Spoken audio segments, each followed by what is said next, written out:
We'll now recognize Mr. Meuser of Pennsylvania for 5 minutes.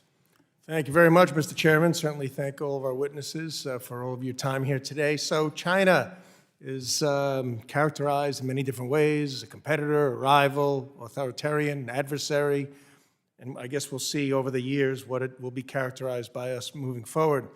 But right now, the CCP, among many things, is accused of, and there is much evidence to support, the regular theft of intellectual property.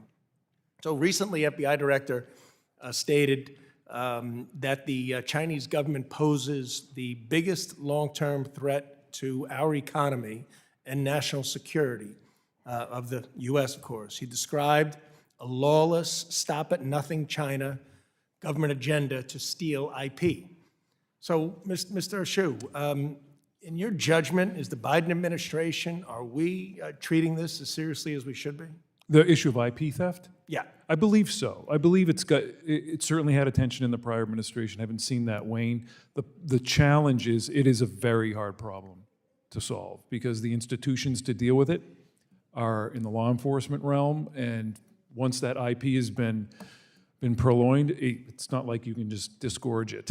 So it's a very challenging problem. I was in business for a long time on an international basis, and I can appreciate that, but is it something that we understand, our State Department or others are regularly commenting on and pushing back on and trying to investigate, to your knowledge? I can't speak specifically to a particular agency. I certainly know it was a priority when I was regulating. All right, Mr. Feddo, is the Biden administration's assault on our domestic energy industry, the excessive spending that took place over the last several years, which is the primary cause of inflation, higher interest rates, loss of much wealth in the capital markets, along with raising of business taxes, which has been done, and a lot of talk of raising taxes further higher in the near term on U.S. companies. Does this improve our position vis-a-vis China? And does it improve the economic competitiveness of the United States, in your view? I don't think it does. I'm probably not the best to answer with more precision.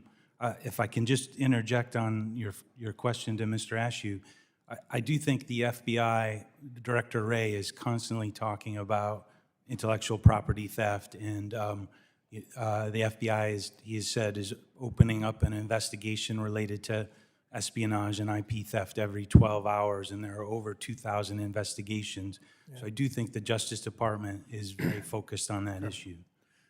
Mr. Lauber, do you think the idea of raising our corporate income tax from 21%, which it was lowered to, as we know, which has made us competitive sort of in the middle of the pack of industrialized nations, do you think the idea of raising that will help or hurt our economy vis-a-vis China's output? I mean, I can't speak specifically to, the raising of the corporate, minimum tax, but I will say that anything that we do that hurts the competitiveness of U.S. companies would, hurt U.S. national security vis-a-vis. Hurt U.S. made in the U.S. makes it more difficult. Mr. Williams, your thought on that? We should not raise the corporate tax. Right. So something else I want to bring up. I have a bill, H.R. 839, known as the China Exchange Rate Transparency Act. And what this bill does is it requires the Treasury to instruct the U.S. Executive Director at the IMF to use the voice and vote of the United States to advocate for increased transparency from the PRC's exchange rate practices, compliance by the PRC in line with what other members of IMF are beholden to, and publication of significant divergences, and stronger consideration by the IMF management and members of the PRC's lack of transparency when evaluating quota and voting shares at the IMF. Would you just comment if you think such a bill makes sense? So I think that this is the right approach. This is an issue the committee should be focused on. I think one thing the committee should explore in greater depth is enforcement mechanisms around these IMF proposals. What are the sources of leverage we can use to actually effectuate these policy changes? And I do think it's helpful to instruct the U.S. representative at the IMF to take these positions, but how are we actually going to get results? So I think I'd like to start with your bill, and then let's build off of it and figure out how to make it actually happen.